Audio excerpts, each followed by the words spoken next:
Coach, just some opening thoughts on today's win. Well, it's a win. That's number one, and that's the most important thing. And certainly we, as everyone saw, we were able to make some plays down the stretch on offense, especially in the run game when they were stacking it up. And that's kind of been our MO for a few years here, is that, we stick with the run and then, we break one.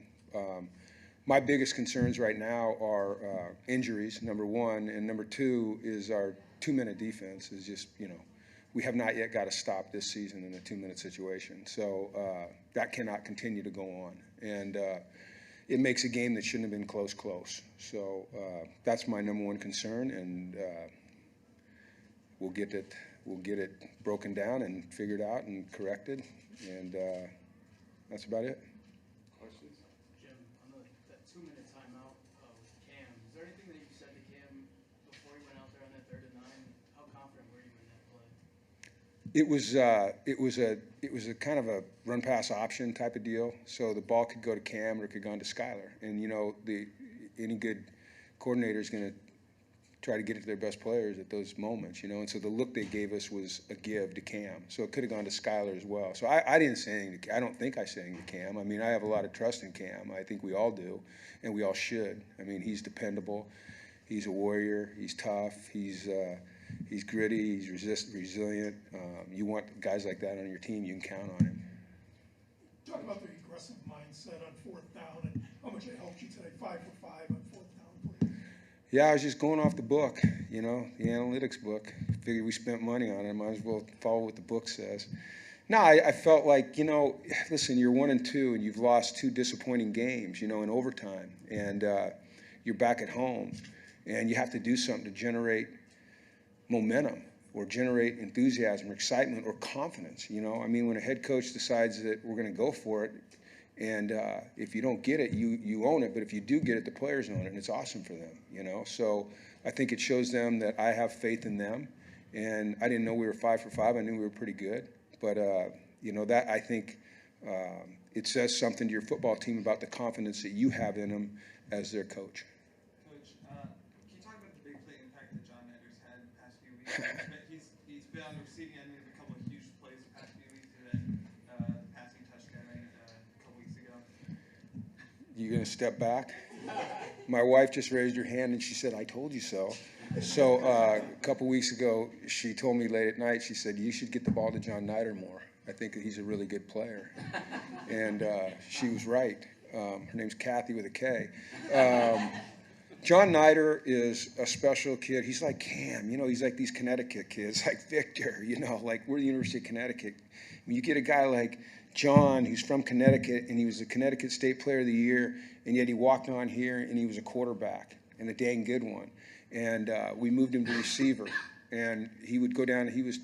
Jackson Mitchell can tell you this, a couple years ago, he was tearing up the defense as a receiver. We just all have a lot of trust in him and faith in him, and it's kind of been a reserved trust and reserved faith. Like, is it really real? And I think the last 3 weeks, really, he had the touchdown pass against Syracuse. He had a couple great catches last week. He had an amazing catch today.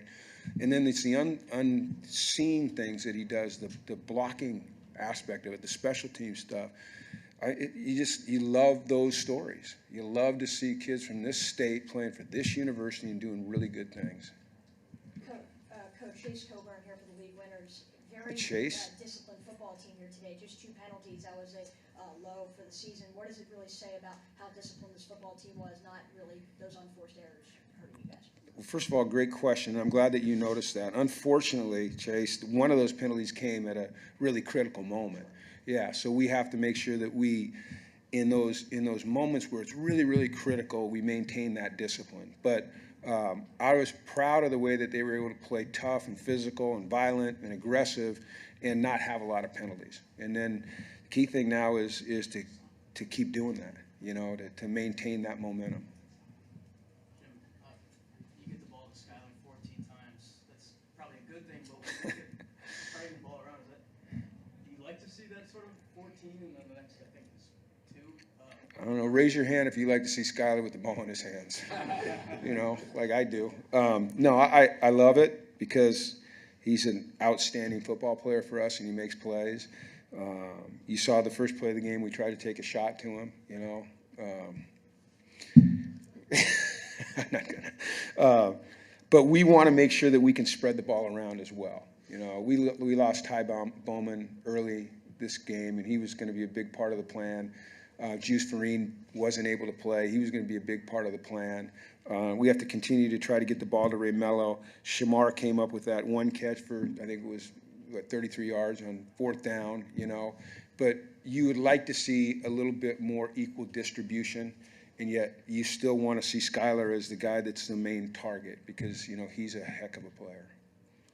But, yeah, I would like to see a little bit more equal distribution.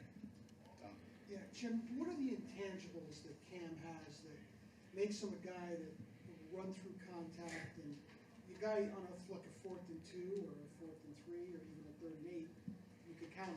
He's tough as hell, Dom. I mean, he's a tough man. And, you know, it comes from his background. It comes from what he's gone through. You know, I'll let him talk about some of that.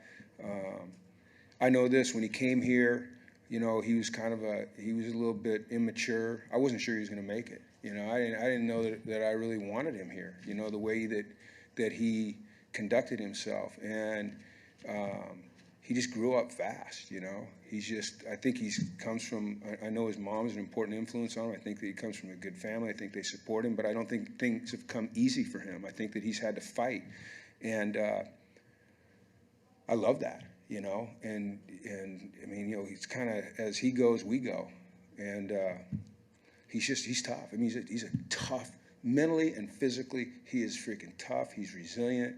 He's dependable. He gets it done when it needs to get done. He's a special kid, man.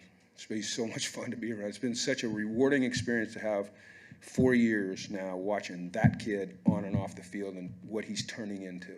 It's amazing.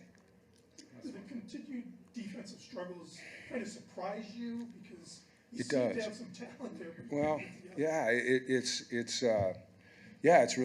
really bothersome. You know, it is. I thought that we'd play better on defense at this point in the season. Thought there might be some growing pains as we assembled, you know, 9 new starters, but I didn't think that it would be like this, especially at critical moments. And I think what's really discouraging or disappointing for me is that we work so hard on our 2-minute stuff. So maybe, you know, we're not doing the right things as a coaching staff. So we have to look at that. And I'm not second-guessing Matt. I'm saying us as a coaching staff, me. You know, am I doing the right thing in our 2-minute drills, giving our defense, you know, putting them in the right situations to learn so they can go out there on Saturdays and perform the way they should perform. But, no, it's very disappointing. And, you know, I'm in there and I'm talking to the players, and you know, you just won a game and everyone's excited, and I can hear the defensive guys, you know, they were pissed. They were pissed, and they were embarrassed by that last play when they just got bullied into the end zone. I mean, they got bullied into the end zone. There's no other way of saying it. And we all take that very personal, starting with me and you know, and Matt and every coach and every player. And at least they take it personal. If they didn't take it personal, there'd be a real difficult time getting it fixed. But they take it personal, so it's important to them. But I gotta go. I'll give you the coach speak. I gotta go look at the film. But it's the truth. But we gotta get it fixed. So, okay. Hey, thanks everyone. Thank you, Coach.